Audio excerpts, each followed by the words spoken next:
Good evening to all of you. আজকের এই ক্লাসটি তোমাদের ফার্স্ট সেমিস্টারে অনার্সের স্টুডেন্টদের জন্য। আমরা গতকাল আমি তোমাদের সঙ্গে আলোচনা করছিলাম मौर्य शासन व्यवस्था के लिए, मौर्यन एडमिनिस्ट्रेशन को लेकर। तो फर्स्ट पार्ट कल किए थे सेंट्रल एडमिनिस्ट्रेशन। आज जो होगा वो होगा जो प्रोविंशियल एडमिनिस्ट्रेशन कैसा था, মানে প্রাদেশিক শাসন ব্যবস্থা কেমন ছিল তার বিভিন্ন যে দিক, সেই দিক আমি আজকে তোমাদের সঙ্গে আলোচনা করব। চন্দ্রগুপ্ত মৌর্যের শাসনকালে আমাদের গোটা ভারতবর্ষ মৌর্য সাম্রাজ্যে 4টি প্রদেশে ভাগ করা ছিল। 4টে প্রদেশের 4 প্রভিন্স ওয়াজ দেয়ার।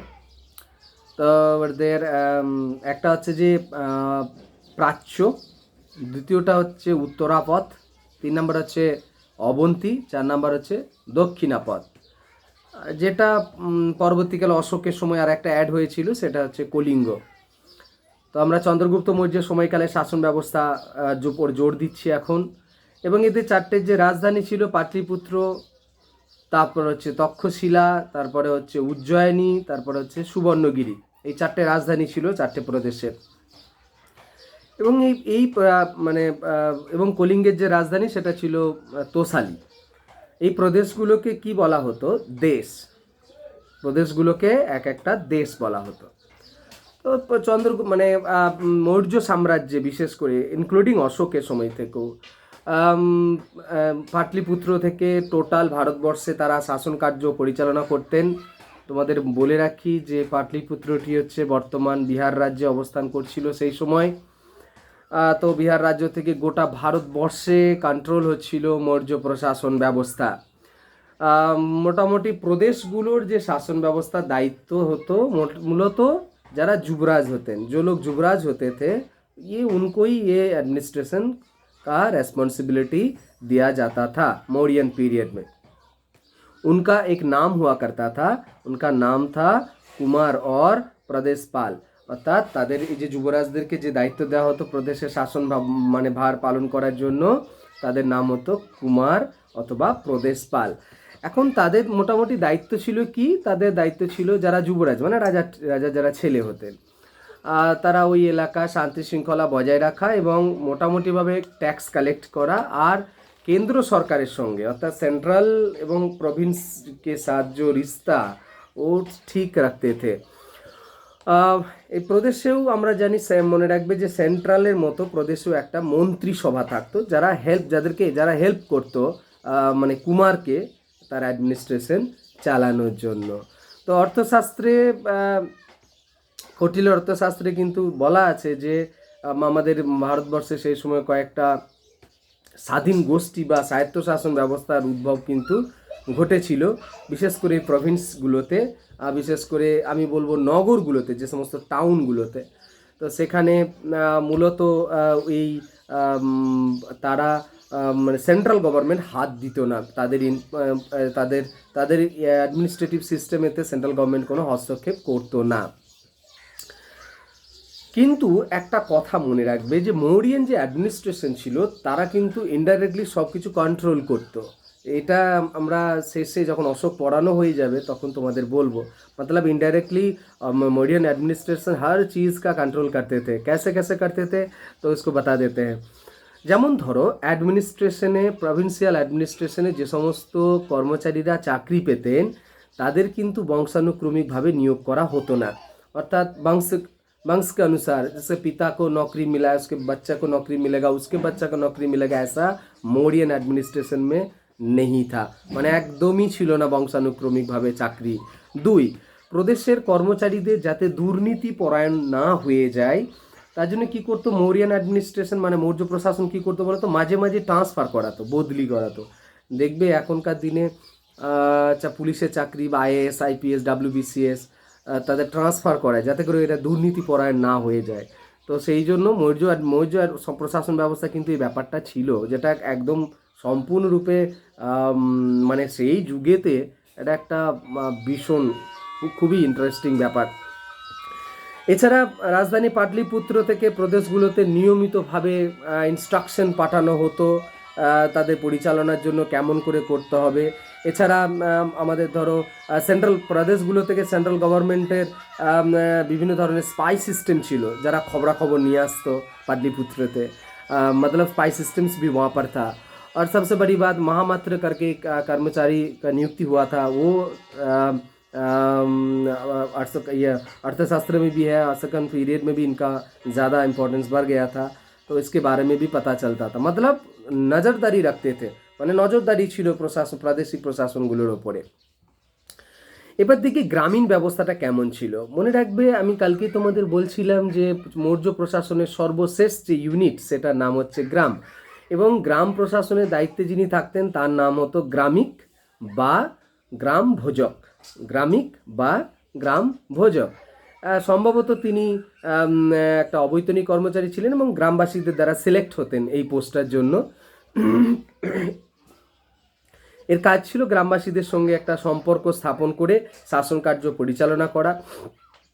এবং গ্রাম লেভেলে আমরা মৌর্য অ্যাডমিনিস্ট্রেশনে দেখেছি গ্রাম লেভেলে स्वायत्तशासन माने इंडिपेंडेंट अथॉरिटी वो लोग एंजॉय करते थे। मतलब ग्रामीण प्रशासन जो होते थे, मतलब छोटा मोटा कुछ भी मान लो कोई चोरी डकैती हो गया और कुछ भी लॉ का ब्रेक हो रहा है या छोटा मोटा मामला हुआ है, कोर्ट में जाने से पहले गांव में ही सुलझा लिया करता था। उस वक्त ऐसा होता था। तो অর্থশাস্ত্রের তত্ত্ব অনুযায়ী বলা হয়েছে যে গ্রামিকের যে পরের পোস্টটা ছিল সেটা হচ্ছে গোপ। এটা 4-5টা গ্রামকে নিয়ে একটা গোপ হতো। मतलब 4-5 गांव के ग्रामीण के ऊपर जो पोस्ट हुआ करता था वो उसका नाम था गोप। আবার আর যেটা আছে জেলার অ্যাডমিনিস্ট্রেশনে যিনি, এরপরে তো জেলা, এবং জেলার অ্যাডমিনিস্ট্রেশনে গোপের ওপরে মানে গোপের ওপরে যে ভদ্রলোক থাকতেন, ধরো 4-5টা গোপ मिले, তিনি হচ্ছেন स्थानिक। वो स्थानिक उनका नाम हुआ करता था। लेकिन डिस्ट्रिक्ट में जो है वो उसका नाम था समाहर्ता, जो रेवेन्यू भी देखता था और बहुत सारा इंटरनल जो टैक्स सिस्टम्स वो भी देखते थे, और ट्रेड का परमिशन भी इसी के हाथ से निकलता था। मतलब এই সমাহর্তা জেলা লেভেলে সর্বোচ্চ কর্মচারী, যিনি সমস্ত বিষয়গুলো কিন্তু দেখতেন, ট্যাক্স কালেকশন থেকে শুরু করে ট্রেড থেকে শুরু করে সমস্ত বিষয়টা। এবার আমরা দেখে নিই যে শহরগুলো কেমন ছিল। আমাদের মৌর্য যুগে কৌটিল্যের অর্থশাস্ত্র এবং মেগাস্তিনিসের ইন্ডিকা বিশেষ করে, ওখানে কিন্তু বিশেষ করে পাটলিপুত্র টাউনটার অ্যাডমিনিস্ট্রেশন সম্পর্কে বর্ণনা রয়েছে। বলা হয়েছে যে এই প্রশাসন ব্যবস্থা 30 জন সদস্যের একটা টিম ছিল, যেটাকে মানে 6টা শাখায় বিভাজিত করা হতো। প্রত্যেকটা টিমে 5 জন করে সদস্য থাকতো। এরা কি কি করতেন দেখো, ये 30 लोगों का एक कमेटी बना हुआ करता था पाटलिपुत्र टाउन का एडमिनिस्ट्रेशन में, और ये पाँच हर कमेटी में 5-5 लोग होते थे, और कुल मिला के 6 कमेटी हुआ करता था पाटलिपुत्र के एडमिनिस्ट्रेशन में। এই 6 কমিটি কারা কারা কি কাজ করতো দেখো। একটা হচ্ছে যে ক্রাফটসম্যান যারা ছিলেন, কারিগরি শিল্পের ব্যাপারটা দেখা, নিয়ন্ত্রণ করা। 2 নম্বর হচ্ছে যে কন বিদেশি आ रहा है, মানে বিদেশিদের হিসাব নিকেশ করা, কতজন এলো কতজন গেল তার টোটাল হিসেব রাখতে। 3 नंबर হচ্ছে कितने लोगों का मौत हो गया, कितने लोगों का जन्म हुआ, মানে জন্ম মৃত্যুর হার রেকর্ড করে রাখতো। 4 নম্বর হচ্ছে যে অ্যাডমিনিস্ট্রেশন, যে টাউনে যে বিজনেস যেটা চলছে সেই বিজনেসটা কিভাবে পরিচালিত হচ্ছে এবং কতটা পরিচালিত হলো তার হিসেব রাখা। 5 নম্বর হচ্ছে যে ট্রেড, মানে যে প্রোডাকশনগুলো হলো সেই প্রোডাকশনগুলোর বিক্রি তত্ত্বাবধান করা, কেউ বেশি দামে বিক্রি দিচ্ছে কিনা, কম দামে বিক্রি করছে কিনা, কালোবাজারি হচ্ছে কিনা, দিস টাইপ অফ মানে monitoring systems is there this committee, মানে হচ্ছে 5 নম্বর কমিটি। আর 6 নম্বর কমিটি যারা ছিল সেটা হচ্ছে যে প্রোডাক্ট বিক্রি হচ্ছে পাটলিপুত্র টাউনে তার মানে 1/10 মানে 1/10 মানে পার্সেন্টেজ অফ ট্যাক্স কালেক্ট করতো তারা, যার ফলে মানে তাদের এটাই কাজ ছিল যে সরকারের যে ট্যাক্স যাতে আসে 10-এর 10 ভাগের 1 ভাগ সেই ট্যাক্স কালেকশন তারা করতেন। 6 নম্বর কমিটির এটা দায়িত্ব ছিল। তো মানে এটা অদ্ভুতভাবে মেগাস্তিনিসের বর্ণনা থেকে এবং মানে আমাদের কাছে তথ্য আছে, আমরা পেয়েছি যে জন্ম মৃত্যুর হার পর্যন্ত মৌর্য অ্যাডমিনিস্ট্রেশন কিন্তু রাখতো। এক কথায় বলা যেতে পারে বিদেশিদের উপর নজর রাখা হতো, মানে যেন মনে হয় যেন এখনকার দিনে যে পুলিশি সিস্টেম ব্যবস্থাটা সেই সময় কিন্তু মানে বজায় ছিল ওখানে, অর্থাৎ মৌরিয়ান অ্যাডমিনিস্ট্রেশনে কিন্তু এটা কিন্তু রাখা হয়েছিল। এবার আমরা দেখি যে সেনাবাহিনী অর্থাৎ মিলিটারি সিস্টেম কেমন ছিল। একইভাবে যেমনভাবে পৌর প্রশাসন চলতো সেরকমভাবে মিলিটারি সিস্টেমটাও ছিল। এখানেও 30 জন সদস্য বিশিষ্ট কমিটি, মেগাস্তেনিসের বর্ণনা অনুযায়ী প্রত্যেক কমিটিতে 5 জন করে মেম্বার, 6টা কমিটি, 6টা দল। আমরা জানি যে মৌর্যদের 5টা মানে মোট 6টা সেনাবাহিনীর ভাগ ছিল। 5টা ভাগ সবথেকে গুরুত্বপূর্ণ, একটা হচ্ছে পদাতিক যেটা ইনফেন্ট্রি, অশ্বারোহী যেটা হর্স রাইডার, আর 3 নম্বর হচ্ছে হস্তি বাহিনী যেটাকে আমরা এলিফ্যান্ট বা ফোর্স বলবো, আর 4 নম্বর হচ্ছে চ্যারিয়ট ফোর্স রথারোহী, আর একটা হচ্ছে নেভাল ফোর্স নৌবাহিনী, আর 6 নম্বর যেটা একটা টিম ছিল সেটা হচ্ছে যানবাহনের সঙ্গে পেছন পেছন যেত ওরা, खाने पीने का सामान भी लेके जाते थे। तो ये 6 नंबर का कमिटी जो इनका रेस्पॉन्सिबिलिटी हुआ करता था। এবং অদ্ভুতভাবে এই মৌর্য সমাজের মানে সাধারণ মানুষের মধ্য থেকেই সর্বসাধারণ মানুষ থেকে সেনা সংগ্রহ করা হতো, এমন নয় যে পার্টিকুলার একটা কমিউনিটি থেকে সেনা সংগ্রহ করা হতো, এমনটা কিন্তু নয়। মানে প্রাচীন ভারতের বড় বড় ঐতিহাসিকরা মৌরিয়ান অ্যাডমিনিস্ট্রেশনে যে সেনাবাহিনীর এই যে কালেকশন এবং তার যে যোগ্যতা সম্পর্কে ভূয়সী প্রশংসা করেছেন। मतलब सब लोग मानते थे कि मौर्यन जो फोर्स है वो बहुत ज़बरदस्त हुआ करता था। গুপ্তচর ব্যবস্থা কৌটিল্য অর্থশাস্ত্রে বারবার বলা হয়েছে, কারণ আমরা পরে পড়ব টপিকে যে মৌর্য অশোকের পরে সেটা পড়ব যে মৌর্য অ্যাডমিনিস্ট্রেশনের প্রকৃতি কেমন ছিল। কৌটিল্য অর্থশাস্ত্রে বারবার বলছেন যে গুপ্তচর ব্যবস্থাকে স্ট্রং রাখতে হবে, যেমনভাবে আমাদের এখানে সিবিআই এবং সিআইডি রয়েছে, সেই সময় ওটা কিন্তু চাঙ্গা রাখা হয়েছিল, কারণ প্রত্যেকটা জিনিসের উপর নজরদারি ছিল মৌর্য রাষ্ট্রের।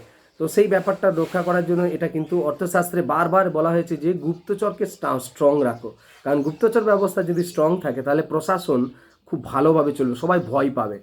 তো সব লোক ডরেঙ্গে अगर স্পাই সিস্টেম ঠিক রাখা। তো এই জন্য গুপ্তচর কোথায় কোথায় নিয়োগ করা হতো দেখো, কাকে কাকে নিয়োগ করা হতো। কখনো কখনো বলা হয়েছে সন্ন্যাসী, আবার কখনো কখনো বলা হয়েছে যে গৃহস্থ মানুষ, সাধারণ মানুষ, ব্যবসায়ী, ছাত্র, ভিক্ষা করছেন এমন মানুষকেও কখনো গুপ্তচর হিসেবে। আর সব থেকে বড় কথা बार बोनीता जो प्रॉस्टिट्यूट्स होते थे उनको भी कभी कभी स्पाई के तौर पर नियुक्ति मिलता था।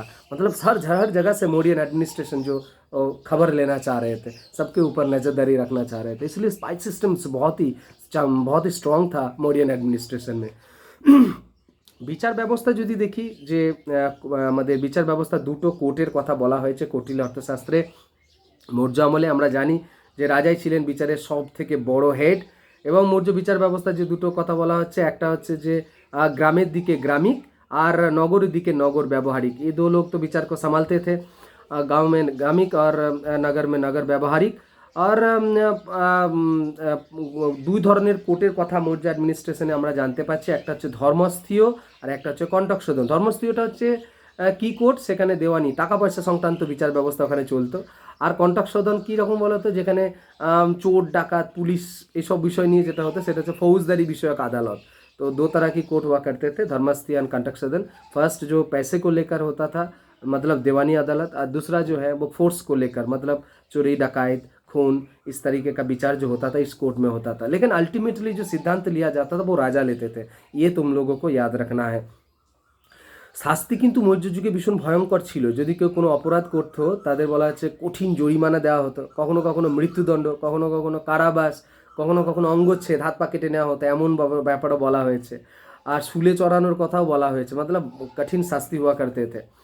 আর ট্যাক্সের বিষয়ে বলা হয়েছে যে মৌর্য রাষ্ট্র কৌটিল্য অর্থশাস্ত্র বারবার বলছেন একটা রাষ্ট্রের যদি অর্থনীতি যদি চাঙ্গা না থাকে না, সেই রাষ্ট্র কিন্তু কখনোই চাঙ্গা হতে পারে না। मतलब इकोनॉमी उनका तगड़ा होना चाहिए। तो इसीलिए 1/6 टैक्स लिया जाता था जो प्रोडक्शन होते थे, 1/6%, কখনো কখনো 1/4% ট্যাক্স হিসেবে আদায় করা হতো। মেনলি 1/6 মানে চাষির উৎপাদন থেকে 1/6 ট্যাক্স সরকার গ্রহণ করতো। এছাড়া কোথা কোথা থেকে ট্যাক্স সংগ্রহ করতো, শুল্ক বিভাগ যেটা ট্রেড সঙ্গে আসতো, नदियों में जो समुद्र बिजनेस होता था वो, और पाठशाला में वृत्ति में से सेज दफ्तर के साथ भी इन सब टैक्स लिया जाता था। ओके, तो इसलिए अर्थनीति को भी चंगा किया जाता था। ये तो मौर्यन एडमिनिस्ट्रेशन से कंक्लूजन हम बता सकते हैं कि एक सेंट्रलाइज एडमिनिस्ट्रेशन चलता था। तो आज दूसरी वाला पार्ट हमने ख़त्म किए, तो तुम लोगों को ये करना है 10 मार्क का एक क्वेश्चन रेडी करके रखना है। ओके, तो अगर कुछ पूछना है तो हमको ज़रूर कॉल करो, আমাকে ফোনে জিজ্ঞাসা করো, আর সবাই বইয়ে পেয়ে যাবে তথ্য, কিছু অসুবিধা নেই, খুবই সহজ বিষয়। ওকে, আজকের মতো এখানেই। নেক্সট ক্লাসে আবার দেখা হবে। ততক্ষণ পর্যন্ত থ্যাংক ইউ।